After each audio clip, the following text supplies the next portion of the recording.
কাটিছিকা বাতিল কৰক কাটিছিকা বাতিল কৰক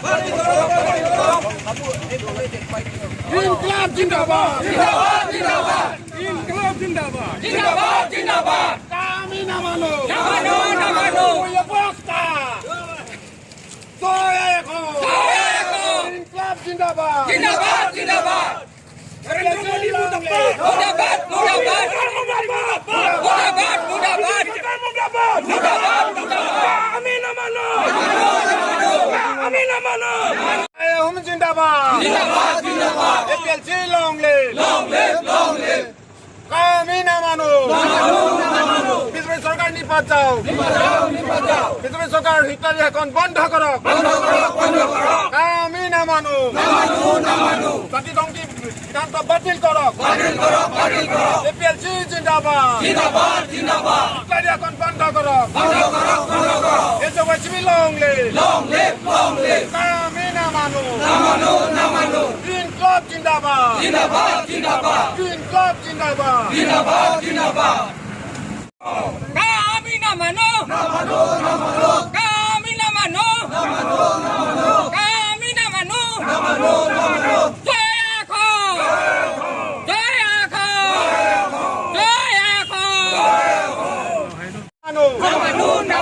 অমিত শাহ মুর্দাবাদ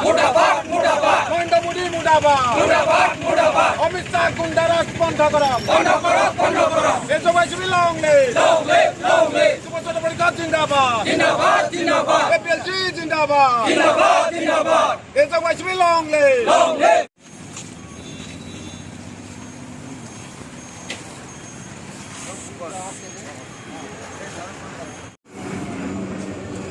আমাৰ অসমত থকা ইউনাইটেড অপজিশ্যন ফৰাম আছাম আমি সিদ্ধান্ত কৰা মৰ্মে আমি ইয়াত প্ৰতিবাদ কৰিছোঁ কাটো আমি নামানো এইটোৱে কথা মাত্ৰ নৰ্থ ইষ্ট ইণ্ডিয়া বা শিডিউল ট্ৰাইব এৰিয়াটো 6 শিডিউল এৰিয়াটো বলবৎ নহ'ব বুলি কয় কিন্তু সেইটো আমি মানিব নোৱাৰোঁ কাৰণ বলবৎ কেনেকৈ নকৰিব এই চিটিজেন এজনক যদি বেংগল বিহাৰ ওড়িশা যদি চিটিজেন কৰে আমি কেনেকৈ আইডেণ্টিফাই কৰিব যে এইটো কাৰ পৰাহে ইয়াত সোমাইছে বুলি সেইকাৰণে এইটো মিছা কথা এই 6 শিডিউল এৰিয়াত আৰু নৰ্থ ইষ্টত এইটো বলবৎ নহ'ব বুলি কোৱাটো এইটো মিছা কথা সেইকাৰণে আমি ডিমাণ্ড কৰিছোঁ যে এই কাটো ৰিপিল কৰিব লাগে গোটেই ইণ্ডিয়াৰ পৰাহে ৰিপিল কৰিব লাগে বুলি আমি ডিমাণ্ড কৰিছোঁ সেইটোহে কথা সেইকাৰণে যোৱাকালি নে পৰহি তেওঁলোকে কাটো ইয়াত বলবৎ হ'ব বুলি কৈছিল গভৰ্ণমেণ্টে আমি এই গভৰ্ণমেণ্ট যিটো কৰিলে সেইটো আমি অপ'জ কৰিছোঁ আৰু এই কা এক্টটো ৰিপিল কৰিব লাগে সেইটো আমাৰ ডিমাণ্ড আৰু আমি বিজেপিকটো ডিফিট কৰিমেই সেইকাৰণে যিটো চৰকাৰ আহিব নন বিজেপি চৰকাৰ সেইটো আমি ৰিপিল কৰিমেই আইনখনে অনাগত যি এমপি ইলেকশ্যন আছে এমপি ইলেকশ্যনত কিবা প্ৰভাৱ পেলাব বুলি ভাবে নেকি এইটো আমাৰ অসমত হ'লে অসমত বা নৰ্থ ইষ্টত এইটো প্ৰভাৱ পেলাব আমি আৰম্ভ কৰিছোঁ নহয় এতিয়া আমি গ্ৰহণ নকৰোঁ যদি উত্তৰ পূৰ্বাঞ্চলৰ যদি ৰাজ্যসমূহত যদি গৃহীত নহয় অসমৰ 6টা যি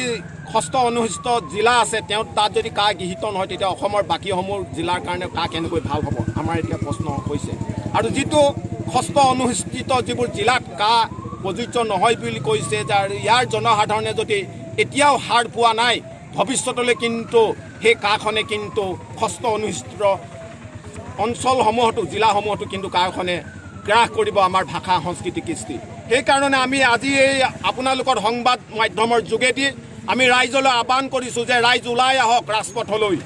এনেকৈ আপোনালোকে বহি নাথাকিব নহ'লে অনাগত দিনত